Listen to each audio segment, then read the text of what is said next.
Jonathan Stokke with me. All right, Jonathan, uh, tell us a little bit about yourself. So, especially the Duke college years. So you playing and you being the head associate assistant coach there, and let's take it from there. Yeah, so I grew up playing. I started when I was about 10 or 11 in North Carolina. So I guess many people now would say that was late. But I grew up playing, became a good junior. Honestly, when I was going to school in college, I was convinced I would not be in tennis after college. So I was looking at top 10 programs in tennis and education. So it was Duke and Stanford. Mhm. And Duke was obviously very close to where I lived. It was about 10 minutes. I had a couple of friends on the team, so that was a very easy choice for me to go to Duke and play at Duke. And then along the way, probably sophomore, junior year, I was like, you know what? I really want to be a coach. And specifically, I wanted to be a college coach. I loved my coach at the time. His name was Jay Lapidus. Mhm. Great player. He won a ton of ACC titles. Awesome coach. And so once I graduated, I went to Smith Stearns in Hilton Head, worked there for 2 years, and was like, I need to learn a little bit about how to become a coach. Mhm. Like, even though you're a good player, that doesn't mean you know how to coach or anything about it. So I went there for 2 years. I went to Wake Forest women for 2 years, which was a Okay. blast. And then from there, I went to Duke and coached there for 10. And being able to coach at a place that you played at, I mean, that's a very special feeling, a special bond, a special responsibility that you feel. Mhm. And that was, I mean, that 10 years went by in a blink of an eye. I mean, it's a decade, but my last year is when COVID cut the season short. And I couldn't believe at the time that it had actually been 10 years. So ended up there. And then I'm in Charleston now coaching juniors and adults. And it's a great place, and kind of able to experiment with my coaching and try new things like the podcast, like the Instagram. But Yeah. yeah, that's a brief history of my story. Okay. And let's get back to the college. Say, um, my first experience with college was I was, nothing special in tennis. I was okay. German ranking maybe like 150 or something. So that would have been probably what a UTR right now, 11 and a half, maybe something like that. So I didn't want to go to college at that time because it was so far away from Germany, where I'm born. But I had a very good friend who grew up in my club, Tim Schultz von Endert, and he played for the San Diego State University. Mm-hmm. And when I was younger, I had like when I just college break for me in Europe, I went over there to San Diego. I've never been in contact with college tennis, and I stayed there 4 weeks or 5 weeks. And oh my, like the experience was unbelievable. First, the camaraderie, the training sessions, the being pumped up at the matches, all that I've never experienced before and I've never seen. And then another thing is what I liked is that that's a really good program there. You had some really good guys coming out there out of San Diego that became pro players. Like Alexander Vasquez, like German guy, right? And then Benedict Strong, a good friend of mine. He was a really good player too. Um, but if you really want it, I felt at that time already because I know now because Andy Brandy was at LSU and Andy Brandy is one of my mentors. Like, and there I can really see like how much in was invested into college and how good that is. So my question is why you think is college, being a stepping stone to become a pro player in our days is like more and more a solution or option for players to go? Absolutely, because you've got this built in, you already have two or three coaches at the school. And Hmm. if you've chosen to go to that school, then you obviously believe they can help you get better. You've got the training staff, the strength staff, the resources of the school, the facility, the equipment, they pay for travel, Yeah. right? So everything is taken care of. And then a lot of these schools, if you are someone who's on the fence of going pro and you're actually that good, they're going to say, hey, we'll take you to 5 pro events in the fall. Hey, we'll take you to 3 or 4 in the spring when we have kind of like a dead time, or we play a school that we think we can beat without you. And then you'll be able to play on your own in the summer. So you can still play 15 pro events in the year and go to school, not take on the risk of, am I good enough? I'm going to have to be paying for my own stuff. Hmm. To me, it's a total no brainer. And then, after a freshman year, if you were number one in college and you were killing it in your pro tournaments, cool, go pro. Yeah. If you're not, then guess what? You probably weren't ready. It's a good thing you went to school and you're on your way to getting your degree. and you can still see if you can make that jump to be ready. So unless you're just like this no doubter, like when I was, I think early, I can't remember when Jack Sock was a senior in high school, but he was one of those guys, and we were at Kalamazoo recruiting, and you're like, okay, he's not going to go to school. Mhm. He's ready. He's fine. That's no big deal. But Ben Shelton, he went to Florida, and we were watching him at Kalamazoo, and it didn't look like he was going to make the jump right away. And Mhm. so it probably was a positive thing. He went to school and had a year or two. So 100%, I believe in that. Okay. Yeah, and then another thing I found so impressive, like you said, I can just speak for LSU because I've been over there because when Andy was there, you have guys like Mark Kovacs, right, who knows his stuff unbelievably, or who else when there, Alistair McCaw, and they work with the staff to make the staff better as well, and because they know there's tennis specific things, right? So you have those world class people working with the college guys, and if everyone is working together, it's just like you said, it's like a no-brainer. If I could go back now, I don't say I would have made it. I'm just saying I would have wanted the experience, they're just like doing that. Well, what would it cost, if I'm 18 and I think I'm ready for pro and I go, okay, well, I want to pay for two coaches. Mhm. And honestly, most schools have three. So I want to pay for two. That's expensive. I'm going to pay for a strength coach. That's expensive. Every school has a mental performance coach. That's expensive. A training staff. That's expensive. All my travel, all my equipment. Or you can just go to school and they take care of all of that for you. You have an education to fall back on, and they provide opportunities for you to improve. It's just, to me, it's, unless you're just already top 150, Yeah, 200, you go to school. totally agree. And then the best example, if you work hard and ask for, you get it. That's what, when the kid, let's say you're like 18 and you're the hardest worker out there, but you weren't maybe as talented as other guys, but you ask the coaches, hey, I'm going to serve another hour. Can I have another session of fitness? In the big university, they're gonna they're gonna give that to you. That's what people don't understand. If you have a kid with the right mindset, like Dominic Kupfer, right? He went Mhm. to Tulane. Dominic wasn't like, when I look at his like rankings as a junior, nothing like crazy special in Germany. I can always compare, like a really good player, but like nothing unbelievable, right? But he put the work in and he made it, it was top 50.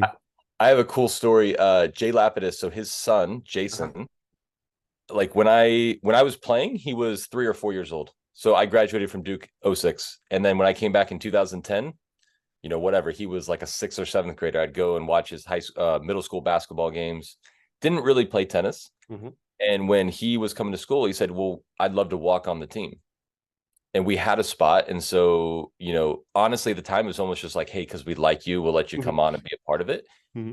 And he came on and he had played a little bit, not much. And he said, you know what? I really want to work and see if I can play doubles. And so he's like, I'll come out as often, whatever. Wow. I took him 7 a.m. a lot of days. We'd watch video. And by his junior year, he was playing one doubles for us. And we were a top 20 team. And he basically had a little bit of high school experience and he just worked his way right up. And coaches love that too. Doesn't matter if you're the best player or the worst. If you have a kid who's eager to learn, Oh, that's why coaching's fun. yes. And I tell, if some kids watch it, if the coach doesn't like it and pushes you away, you might not be at the right spot, guys, right? Just like saying it, because, you Absolutely. know, if a regular person who sees that will always support you. I just letting that out too, because we're gonna have some junior kids playing, and then you just might not be at the right spot, But yeah, I always, I love it. And when I looked, you are up a little bit, Jonathan. Doubles kind of your specialty, yeah, right? So looking online, who do you like to watch, or who do you like to, not just online and just in general, like with the coaches out there too? Are there any guys you really like, what that you learn from, or is there anyone you could recommend for double stuff, like? Yeah, I mean, this probably isn't quite the answer you're looking for. He does have stuff online, but I wouldn't call him an online coach. And like Louis Kaye has a bunch of Yeah, videos online. that's how I learned too, with the ropes and everything. Everyone who's watching that too, go on YouTube. There's still old videos of it. I think with the ropes and the court coverage, I feel like the kids. If you have a visual on court, right, and I Mhm. hope you agree, it's you just learn so much more and you see actually what's covered. He's like a tennis god to me. It's funny, Yeah. actually. I think it was like 2 years ago at the US Open. I don't know him. I'm gonna try to get him on my podcast, but I was walking down the streets and he walked by me and I went, "Hey." And he looked at me like I was absolutely crazy and just kept walking. And I'm like, "Oh yeah, you're right. I don't know you. Like I just have watched a zillion of your videos, but he's got great information Yes. on coverage, on the different types of volleys. It's just very straightforward information. He's obviously done so well with all his pros, so he's not necessarily like an online coach, but Yeah, no, I, yeah. I just meant like, like yeah, whoever you can see some. I saw him at some podcasts as well. I never met him. So if I ever get him on, I'm gonna recommend him to go to your podcast, and hopefully you do the same, because I really want him on there, because no, yeah, he's a I think legend. I think Murban is another great guy online who shares a lot of great things online. I think Murban had him, so maybe I'll just reach out to Mervan, and maybe Yeah, we we'll can get weasel our way Louis in on there. there, right? That will be funny. Actually, you know what? Because I think I'm a doer and maker, because I don't like when people always talk, and I just I do it. So you know what we're gonna do, Jonathan? If he's ever in the United States, let's try to get together, us three, and just shoot some videos together. Like that will be I'm in, so man. much. That will be so much fun. No, really, I'm Yeah. gonna try to make that happen. All right, that's a good one. Um, one more college question, and then I'm going to ask you just a few quick questions. Say, what was challenging?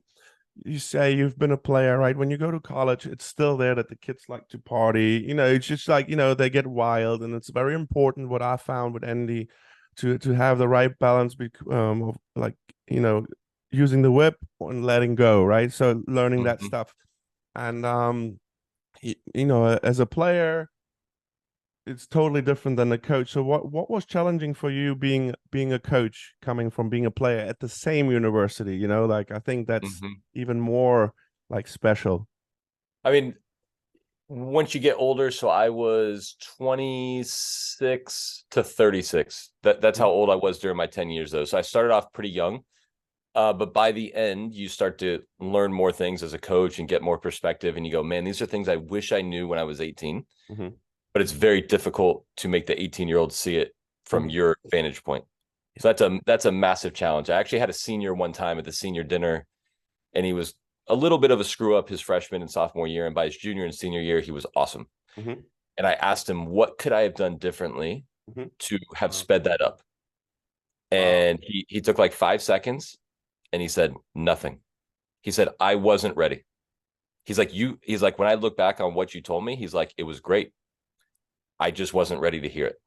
And he's like, it was Wow. very tough for me. And I was like, I can kind of see that. I mean, as a coach, I don't want to accept that answer. I want to Yeah. always feel like I'm in control. But if I think back to myself, there were a bunch of times where I probably wasn't coachable. And it Yeah. didn't matter if I was getting great information or a great message. And whoever would have been there as well, right? So sometimes, wow. Exactly. Well, Exactly. that is so impressive to me. Like, the feedback you wanted from the student. Not a lot of coaches as well, they will actually want feedback. I'm the same, because we need to know, right? And that's how we learn from. That's pretty cool. I like that. I really like that. All Yeah. right, And when you talk, oh, sorry. no, no, When you you, go, you go ahead, you go ahead. yeah, when you talk about specifically, you were talking about the discipline, the whip versus the carrot. Yeah. I know I responded best as a player with the whip. Mm-hmm. The carrot is getting better. So if that's not a good enough carrot for a lot of people, like we're already in trouble. If the coaching's not great, whatever. But my coach would use the whip. It got me in line. I Yeah. got better. Oh my God, massive reward. And then he didn't have to whip as much Yeah. because I go, this gets me what I want. So Dustin Taylor was on the podcast and he was talking about the whole idea of discipline is Mm-hmm. freedom. I always heard growing up to discipline is love. Like if your coach lets you just go out and do anything, I mean, unless you're doing the right things already, Yeah. then they're probably not that invested. So I mean, the whip sounds pretty vicious, but I'm big on you get the discipline. Yeah, like stern, but not like, but like stern, like guiding the right way. When we're talking right now, it's not like, you're just guiding the right direction, but being stern so they understand. Like, Firm but fair. yeah, yeah, I like You it. know, Yes, firm but so fair. just being direct and just going, here's the standard. Yeah, And occasionally, of course, you do some fun things. But if that player needs a bunch of rewards in order to want to improve. It's like, Yeah. man, do you really want to improve? Yeah. That's a legitimate question. So that's something we did a fair amount at Duke, and we had success with. And our most disciplined players are the players that did the best. Yes. No, I totally agree with that. And I think in the college world, I think perfect. But I believe too, like, the environment is important too. So like, you work in a country club somewhere where everything is in the bubble. Like obviously the degree of how much stern you can be, I think goes a little bit down as well. It For depends sure. which environment you are. But for college, I totally agree. I mean, they get their education, they get every, if they don't give 100% and they're not in line, and then they don't want it, right? And then if you have to be that, yeah, I agree. But like, and then I feel like that's another topic that would take hours, with us with coaching, and that's not college, and that's like, like a country club environment, or like private clubs owned by, someone. It's like it's a different environment, the whole different story. No question. All right, Jonathan. I'm gonna ask you a few questions and try to be quick with the answers. I'll do my best. And let's go. Let's go straight to it. So this one is easy, bro, because we talked about it already. So let's go. Singles or doubles? Doubles. Here we go. Taylor Fritz or Tommy Paul? Just like, Tommy, just like Tommy Paul. I've already interviewed his coach and his strength trainer. I'm on team Tommy Paul. you see it. I like him too. Like so. Favorite Grand Slam? U.S. Open. Just super. Energy in New York is awesome. I was Yeah. almost going to say the French because I love Nadal so much, but being at the Open, and honestly, it's the only one I've been to in person. And you know what? I've been only to Wimbledon, and I've been to the US Open, and two different things. Like US Open's energy, as you said, is unbelievable. And I went there with Damir Zumur this year, and he played qualifying. He was top 25 before, and just being in there, like, and having all access, that was just, I still thank him for that experience. And now I know the other guys there, and it's fun. So I can't wait for this year's Open. Like, I Yeah, just me like, too. and hopefully you can make it there, and maybe I'll we be can hang there. out a I'll little be bit. there Okay. this year. Yes, I'm excited. All right. So if you could choose, would you rather have a massive serve or a massive forehand? Serve, Yeah. All no right. question. Start the point. Hold serve with your Yep. serve. Yep. Favorite food? Ironically, I've kind of given up dairy and gluten. I love pizza. Oh, I love pizza. pizza is There's no good. such thing as a bad piece of pizza, and I haven't had it in a long time. You see, I have to start because I go to Indian Wells in March. I have Uh-huh. to drop 20 pounds. I can't go the way I'm right there. So I'm suffering right now too. So it's gonna be a long journey for me as well. What who okay. So someone's gonna give you $1 million, but you have to win 1 point and that person has to serve. Who would you pick? I'm picking someone to serve, and if they win the And win point, the point, I get $1 yes. million, and it Yes. has to be someone who's playing now. Yeah, just anyone who wants, anyone pro, anyone who would you trust to play that point and win you $1 million? I would have said my friend and fantasy football league member John Isner, but now that he's retired, I will go with. Oh God, that is a great question.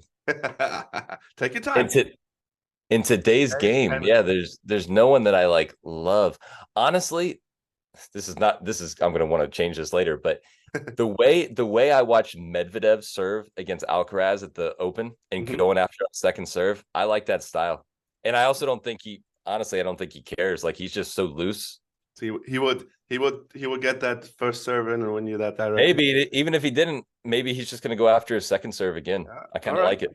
Okay. I like it. Oh, look, Medvedev certainly, like, he Yeah. holds and wins a lot. All right. Um, in your eyes, who has the best forehand playing right now? You can name two if you want to too. Like, it doesn't have to be. Yeah, obviously the guys at the top are incredible. I mean, Alcaraz's forehand when he's cooking Mhm. and using it correctly is insane. Yeah. Um, they're all so clean. I mean, that's the thing is when I watch those guys, like what separates, like how am I going to say Alcaraz's is better than Sinner's Yeah. or Yeah, you're you right. you you name the forehand, it's so close they're just all so clean. And then it shows you that mentally that's what separates them, right? Is this Yes. guy has Under a little bit more pressure. upstairs. He's a little more disciplined. But I mean, Alcaraz, when he's cooking with that thing, it's Yeah. awesome. Okay. I backhand. I It's mean, yeah, I yeah. mean, No, it's not really a Novak. question, but Novak. I mean, it's so, Novak. Everyone. so It's so beautiful. crazy. Like if you ask 100 people, 100 are going to tell you no. Best volley. Something. Yeah. Best volley. I'm gonna go with my old junior doubles partner, Rajiv Ram. Give a doubles player some love. Yeah. Yeah. Of course. Oh yeah. Yeah. That's another thing. Another topic. I just wish doubles would be like way more broadcasted. It's like in Europe we don't play so much doubles. In Europe, it's more like singles, and then you come to the States 13 years ago. That's when I came. I fell in Mhm. love with doubles because it's for me, it's like art. Right. There's so many things you can do. It's you can communicate when you poach on the serve, you can communicate on the return when you guys there's like it's just unbelievable. Yeah, lobs, feel, angle Yeah, volleys. When you're playing singles, a lot of times, depending on your style, it's like, hey, hit deep cross court. yeah. And then you Wait for the have some short things off. ball. Yeah, exactly. But like in doubles, it's like, hey, you can poach, you can go you can hit this angle, you can Yeah. lob volley, you can slice lob. Like there's lots of fun shots. And then obviously a lot of club people play doubles. So Yes. that's A something they lot. relate to and go, man, I play the same game that you play. But yeah, Rajiv's volleys are world class. Yeah. Oh yeah. I love to watch him too. Like unbelievable. Unbelievable. Last question. Favorite tournament other than the Grand Slams? Do you have anything where you've been and you absolutely loved it, or don't y'all I have in would say Charleston a tournament there I'm too? gonna give you two. Yeah, I'm gonna give you two. So Charleston has a WTA Mhm. 500, and it's so cool. I'm actually running a camp this year, so some people will be in town for the camp and the tournament. But you can just walk right in. Mhm. Like you park on the side of the street right outside, and you just stroll right in. And you got Ange Jabeur on the first practice court, and there's Mhm. like 10 people watching. You can just get right up on the fence. I love that. That's super cool. And then last year was the first year I was there was a junior tournament during Indian Wells Mhm. at the same place. So I was there during the tournament, and that was phenomenal. I'd been at the site, but never during the tournament. And the men and the women, easy access to practice courts, beautiful area. That Mhm. Indian Wells was an awesome one. Are you going next year to anywhere else? I hope so. Oh, that would be great to catch up Yeah, and be there. That would be fun. Awesome. yeah, Yeah, man. that's all right. And then what I started doing a little bit now, Jonathan, like I'm gonna share my screen now, and then I have a student of mine. That's the cool thing. Might be a little bit selfish, have my own student there, but like I hope you don't mind that because I'm always eager to learn. And here we go. Can you see the screen? I can see him. All right, here we What's his name? go. Harrison. Harrison. Okay. Harrison is right there. Here we go. All right, so I just play that video now, so people can see a few of his backend. We're gonna analyze that just a little bit, and then always from having a world class coach out there, it's always fun to get some feedback and see if we see. Kind of feel safe with that, right? When you hit that. All right. All right. So, Jonathan, so I have the control unfortunately here, but I'm gonna let's gonna go start and tell me what you think. So, what do we start with? Let's see. Well, Let me. the first thing I'm going to say, I'm going to start with something I like. Yes, I I love that. I like his balance. Okay. So when he's hitting and he's finishing, he's not really falling over. He's not really leaning anywhere too much. I mean, that's something Mm-hmm. I see with a lot of people right off the bat is they might have a decent grip, decent swing, and it just looks like they're on roller skates. At least he looks really grounded, really solid. Yeah. When he Okay. finishes, he looks under control. So I do love that out of him. Okay. Um, from this video, you can help me more with this. What grip does he have with his left hand? With his left hand right here. Let me.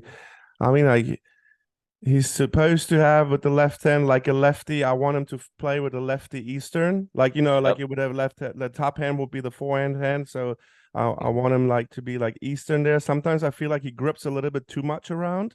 It looks a Like little it looks a little semi to me. yes, yes, yeah. I want him with a strong Eastern or Eastern, but sometimes as you saw, yeah, he grips a little bit around. And bottom hand, we just changed.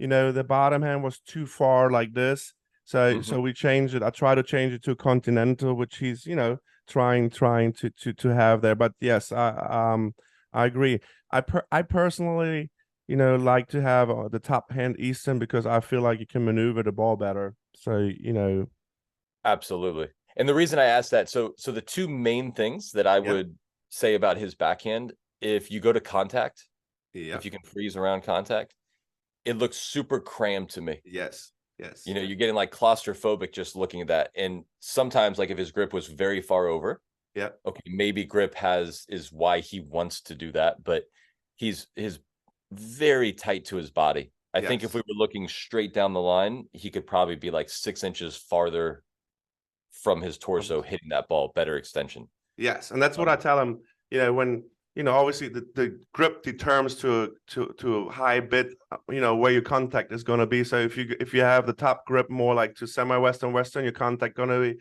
closer. He's way too far, as you said.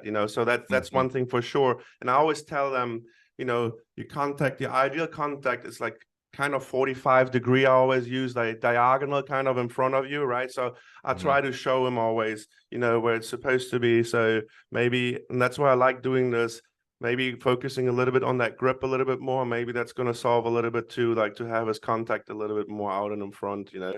And something, I mean, I play a lot of golf and I Mhm. just like it, but I also, my wife used to be a pro golfer and a pro golf coach. So she coaches me. And so it helps me get in the mind of Harrison because Mhm. I'm not a pro golfer. So Mhm. I have struggles and she'll tell me things and it's difficult for me to change. Mhm. I would also say if you look at this and you go, okay, your backhand's not where you want to be and you're too close, Mhm. you need to maybe dedicate like an hour on the ball machine where you're too far away Mhm. and you are likely to hit every shot poorly because you're not used to it and whatever. But you go, you know what? I know being close is not the answer. And so it's very difficult to let go of a result like that and be willing to suck at it for a while. But just simply put, yes, we can maybe tweak the grip or whatever, but Yeah. he's got to get outside that shell and that zone and break through and just go, you know what? I'm going to try one where it feels like I'm way out here. Yeah. I like that. And I'm going to do it one time and see what it feels like. And then I can go back to what is correct. Mhm. And maybe I'm already kind of resetting my brain on what's normal. So sometimes it is just as simple as like you tell someone, yeah, get it farther away, but you go too far away. And I'll let you know when you get there. And a lot of times I they I they like that. never get there. I like that approach, working with exaggeration. And then, Jonathan, what do you think? What I like to do is, as you can see on the bottom here, this is like the sideline where my arrow is. So Hmm. there are two things I like to do.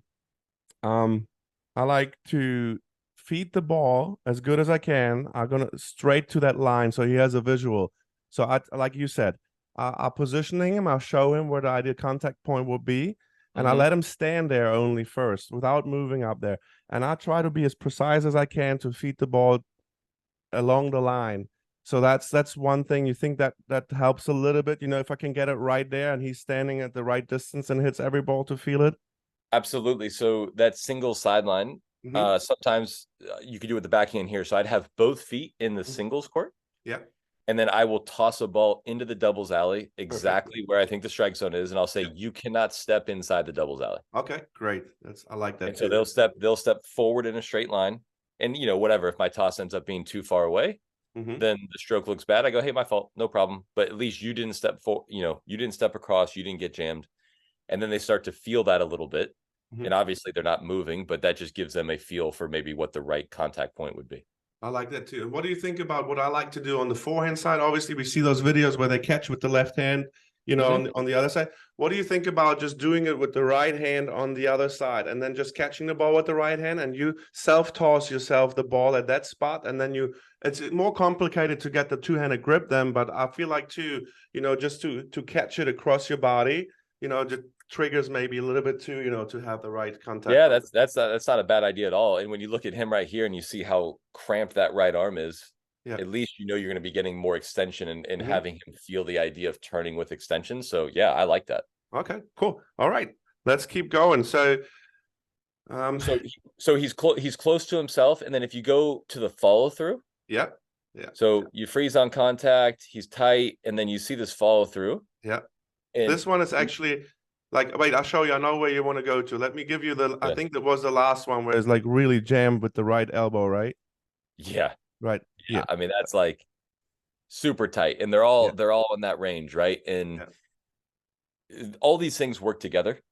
But he's already jammed, so he's swinging more across himself, and then he's got the low right elbow. And I would love on the follow through if his right and left elbow were similar heights and Hmm. his hands were above his eyes. Yes. So I love that. yeah, And, he's lifting and he's got the high follow through. yeah. You see where his hands are there. It's like Yeah. chin level. And I love that. And that's why I love have someone like you on there. Uh, that's what we worked on yesterday, and I'm going to put a video up there actually in the next days. We worked on that follow through that he finishes like above his shoulders, and as you said. And I always tell the player when they're done with the finish that they can put a volleyball under their armpits. That's how much Like like that. they're supposed to follow through and get up there. And yeah, totally couldn't agree more. Jonathan, one question.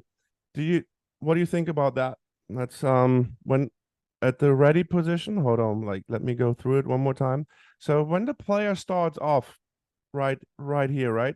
If the Mm-hmm. arms are already close to the body, right? Mm-hmm. They will most likely in their shoulder turn, if they just coil the upper body, right? They will most likely stay in that position, right? So I always tell them at the beginning that the elbows are freely a little bit more, that the arms are a little bit more in front of them, and Mm-hmm. that there's a little space between your arms and your body, and then when they turn, they have a good distance in there too, like so. Absolutely. I'm on board with that. And then one thing also, I Hmm. started this about a year ago and it's made a good difference Hmm. is watch him in between. So watch his ready position here. Go ahead, let him hit, Okay, here we go. and then watch his ready position for the next one. Yeah, hold on. Okay. Yep. Freeze right there. Okay. So if he's playing a tennis match Hmm. and he hits a backhand, Hmm. what does he do after he hits the backhand? He goes to his forehand ready position. And then he's switched. No one plays and rests with a backhand grip. So the grip change Hmm. and that ready position is always switching from a forehand. You never sit with a backhand and then switch to a forehand grip. So even when I'm Okay. feeding or hand tossing, I Mhm. always make people after every rep reset to their forehand grip and ready position. And so So they're constantly changing grip. But I like that. I like so they hit their backhand and then they change to their forehand grip yep, when you and okay. in between, so it's just a quick grip change to your forehand, and then I feed you another backhand, and you've got to change your grip to your backhand because they will never hit a backhand and then keep their backhand grip and hit a backhand in a match. That will never happen. And so it's a very subtle thing, but he's just got his backhand grip locked in. Yeah. He's hitting it, and then he's sitting right there again. And it's like part of that ready position is already unnatural because he'll never wait with that grip. You know what I mean? So So so having that point for regular ground stroke, I like that because you're supposed to hit ideally in the best scenario you have like 65% forehands in the match you would like to hit something like that. I don't know, Craig O'Shaughnessy, a good friend of mine, he has those great numbers always. So but for the return, there's still some players, right, who are waiting with the backing grip. Like do you teach them, like is it style, or do you would because they most how do you see that when you you know return? if I could have perfect world and they have a two-hand backhand, their right hand is on their forehand grip, their left hand is on their backhand grip, so they only have to change the right hand, right? All When right. when I played, I sat with my backhand grip. My forehand sucked, so that's a different story. But I sat with my backhand grip and I was great, but I had to block a lot of forehands. I So got you. sometimes, like once the speed got so fast, I had a hard time switching to my topspin forehand grip. So I'd chip a lot of forehands. Hmm. And then if I knew they were going to serve in my forehand, sometimes I would sit on that grip. Hmm. And that was super inefficient. And I was not an incredible returner. Hmm. But I think if you have your right hand on your forehand grip, if it's a forehand, you just let go of your left hand. Hmm. Easy. If it's a backhand, all you have to do is slide your right hand to your backhand grip. Your left hand is already on your Yes. backhand grip. Okay, got you. Yes. So Agreed. that's what if what I would think would be ideal. Hmm. That's what I would do. But Okay. again, there are times, and I find a lot of amateur players don't get to this point, but there were definitely times where I was 1000% convinced they were serving to my forehand, and I am sitting on a forehand Hmm. completely. So there are times where maybe you could cheat even if Hmm. you have a nice neutral grip like that. If you are Hmm. 1000% convinced based on tactics or your opponent's inability to serve to a certain location, and you can just sit on a return and feel like it's T-ball. That's also possible. Yeah, I like that. That's why I like those those video sessions that I learn. I agree. That's important. When I look back, I play one hander. I think I was always waiting with the backhand grip, and then I changed to forehand. But Mm-hmm. like as I said, makes more sense obviously because it's easier if you have a forehand grip. You just get to continental and you can just kind of hit it back. I agree. Yeah, totally. One more thing I want to Yeah. ask you. So, Yeah, oh, go you go ahead. ahead. You go ahead. Well, I'll continue. the only other thing I had for him is, can you go slowly on his take back Yes. right when he drops his racket below the ball? Yes. Right when he gets his lowest, right about there. That's Good. exactly what I wanted to ask you with the direct Yeah. tip, right? Yeah. Like What's not that? Sorry. like I would say right now, his tip should point more down in that moment in the leg phase, right? Absolutely. Yeah. He's not very below the ball, and Yeah. like part of it is he could definitely bend his legs more. That Yes. will certainly help that. Yes. But again, I view his shot as very linear, very jammed, very across. There's not a lot of lifting and verticality in that. So that the tip of his racket really isn't that much below the ball. Yeah, should be pointing like down. Definitely, yes. That's Mm-hmm. another thing. Since we're on that, one last thing, maybe. I always use Kyrgios as an example. Like years ago, I think he changed it obviously a little bit, but I call it kind of or like Roddick. Like I think a little bit he did that, kind of like pushing it back with the backhand. Like, and I feel like if they would have gotten the racket head a little bit more underneath the ball and be, like they could have penetrate the ball a little bit more. I feel like I always call this what he's doing like a safe push backhand. But if you really like with the wrists good and flexible and you get the racket in a good lag phase, obviously if he would load the legs more and explode more, his racket would drop a little bit more better into the lag phase. The same with the serve, right? When we jump up there and accelerate towards the sky, the racket falls into the right place almost automatically. I think if you would push, like load more and get the arms a little bit lower and then he accelerates with the legs, he would get this racket a little bit better in this position too. Yeah, like you're talking about those backhands, kind of like Cam Norrie today. Like Yeah. he doesn't drop it at all. It's a shovel. But Yeah. it's interesting. So anyone who knew me as a player, I mean, I had very, very ugly ground strokes. But one thing I did instinctively was, I know I want my racket in that position. So when I took it back, I just dropped it right away. I never took my racket head up, and this wasn't by design, by the way. Like I wish I had a better looking forehand and backhand. But even though it was very ugly and it did have some limitations because of that, I was always able to hit up on the ball. I like that. So I hit the ball great. It looked like garbage. It did not look pretty at all. But you got the job done technically because you did this wrist thing. Yeah. I eventually got in that position. I just forced it really early and I wasn't able to use gravity and all these things, but it did go in and it was a very good shot because I was coming low to high on it. And so, right here, he's actually got a much better take back than me, whatever, but then he doesn't drop the racket. Yeah. I like that so much because what I did wrong when I was playing on the serve, I was stiff a lot of times on my first serve. And my coaches just said, like, when you bounce the ball, just do this, like I bounce it. I just, when you do, like, I was not like Boris Becker, but like, at the beginning, he just said, like, you wait. And then just before you start all the motion, just think that you drop your racket. So my hands were automatically in this position, and then I could go palms down, like that little thing triggered in me that I could go up like this and not, being stiff and getting that racket up. I still, like. I think people call that the Cobra, right? I like that. Yeah. Yeah, it's like because I had that on my serve. My hand was very down on the way back, and it was very relaxed. And then someone said it looks like a Cobra. You see that you talking about the Cobra. It's what I teach the players when there's a lot of players on the serve. I know we're off topic, but I still want to get to a lot of players on the serve. Right, they fall into the waitress position or however you call. I tell them when they're in the trophy pose. I tell them it's like the Cobra, like this is the head of the Cobra, and they have to be like this. And you know what? Kids actually remember that. It's weird, they're in this position, and then this is the Cobra head here, the snake, and then the kids want to be in a snake position, so they get the racket up and they're literally up. Like I was like, okay, that worked for me. I just wanted to share that, like absolutely.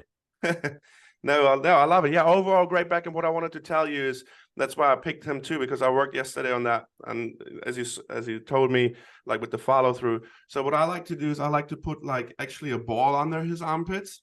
And then I Mm-hmm. toss him a ball, and he has to, if he doesn't follow through enough, the as bigger the ball is, it's not going to fall out, right? So you can, so I let him swing a few, and then what we did yesterday too, like every time when he was hitting the ball to hold the finish, so he can check.